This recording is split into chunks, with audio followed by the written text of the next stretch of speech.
తెలంగాణలో అక్రమ మైనింగ్ పై సీఎం రేవంత్ రెడ్డి విచారణకు ఆదేశించారు. Raghava constructions, Gangula Kamalakar illegal granite mining, Rajya Sabha సభ్యుడు వద్దిరాజు కంపెనీ అక్రమ మైనింగ్ పై సిఐడి దర్యాప్తుకు ఆదేశించారు. అలాగే సిరిసిల్ల ఇసుక మాఫియాపై సంతోష్ రావు, ఆయన తండ్రి రవీందర్ రావు పైన విచారణ చేయాలని సీఎం ఆదేశాలు జారీ చేశారు. సిఐడి విచారణలో నిజాలు నిగ్గు తెలుస్తామని స్పష్టం చేశారు. ఈ రాష్ట్రంలో ఎక్కడ రాష్ట్ర ప్రభుత్వ ఆదాయానికి గండిబడ్డ కూర్చోండి. రాష్ట్ర ప్రభుత్వ మీ సీట్లలో కూర్చోండి. దయచేసి ఖనిజ సంపద కూర్చోండి. లేదా ఇతర ప్రభుత్వ ఆదాయానికి గండిబడే కూర్చోండి. ఎలాంటి తప్పిదాలు జరిగినా ఆ ప్రభుత్వం ఎవరిని ఉపేక్షించే ఆలోచన చేయలేదు.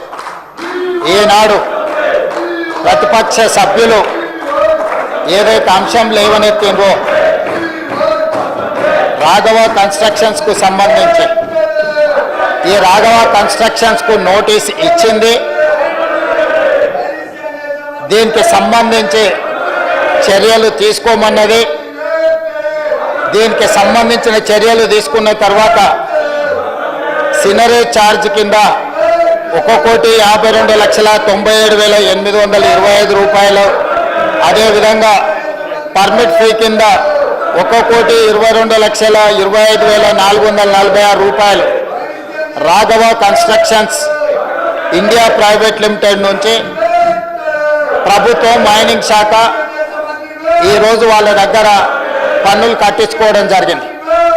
అయితే ఈరోజు సభ్యులు ఏదైతే సహచర మంత్రివర్గ సభ్యులు పేరు తీసుకొని లేదా వాళ్ళకు సంబంధించిన కంపెనీ ఇది అని ఏదైతే చర్చ చేస్తున్నారో అధ్యక్ష, ఇది వాళ్ళు కనిపెట్టి లేకపోతే వాళ్ళు ఫిర్యాదు చేస్తే తీసుకున్న చర్య కాదు అధ్యక్ష. మా ప్రభుత్వము ఈ assistant director of mines and geology Rangareddy జిల్లా మా ప్రభుత్వమే దీనికి సంబంధించిన వివరాలు సేకరించి ఆ సంస్థకు నోటీస్ ఇచ్చి ఆ సంస్థ నుంచి రాష్ట్ర ప్రభుత్వానికి రావాల్సిన బకాయిలను తీసుకోవడమే కాకుండా దీనికి సంబంధించిన అనుమతులను కూడా పరిశీలించండి, చర్య తీసుకోండి అని చెప్పి మా ప్రభుత్వం చర్య తీసుకున్నది. ఇందులో ప్రతిపక్షం ఫిర్యాదు కానీ లేకపోతే ఇంకెవరైనా ఇక్కడ తప్పిదం జరుగుతుంది, ఇక్కడ ఎవరో మంత్రులకి ఇందులో పాత్ర ఉందని మాకెవరు ఫిర్యాదు చేయలేదు అధ్యక్ష. నేను ఇవాళ ఒకటే మాట చెప్పదలుచుకున్నా, సభ్యులు ఏదైతే వివాదం లేవనెత్తాలని, ఒక మంత్రి మీద బురద జల్లాలని, వాళ్ళ అక్కసు అసూయ వాళ్ళు అనుకున్న పైరవీలకు ఆ మంత్రి సహకరించడం లేదని, ఆ మంత్రి మీద ఒత్తిడి తీసుకురావాలి, ఆ మంత్రిని బ్లాక్ మెయిల్ చేయాలని కొంతమంది సభ్యులు ఏదైతే ప్రయత్నం చేస్తున్నారో బ్లాక్ మెయిల్కి ప్రభుత్వం భయపడదు. ఇలాంటి బ్లాక్ మెయిల్లు ఇంకెక్కడైనా జరుగుతాయేమో కానీ ఈ ప్రభుత్వం దగ్గర జరగదు.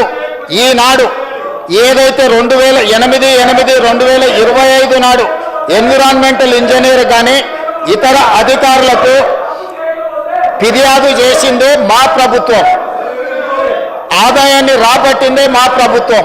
కాబట్టి మేము నోటీస్ ఇచ్చి మేము రాష్ట్ర ప్రభుత్వానికి రావాల్సిన ఆదాయాన్ని రాబట్టుకొని మిగతా అనుమతులకు సంబంధించి ఇతర అధికారులకు ఫిర్యాదు చేసిందే ఈ ప్రభుత్వము, మా అధికారులు.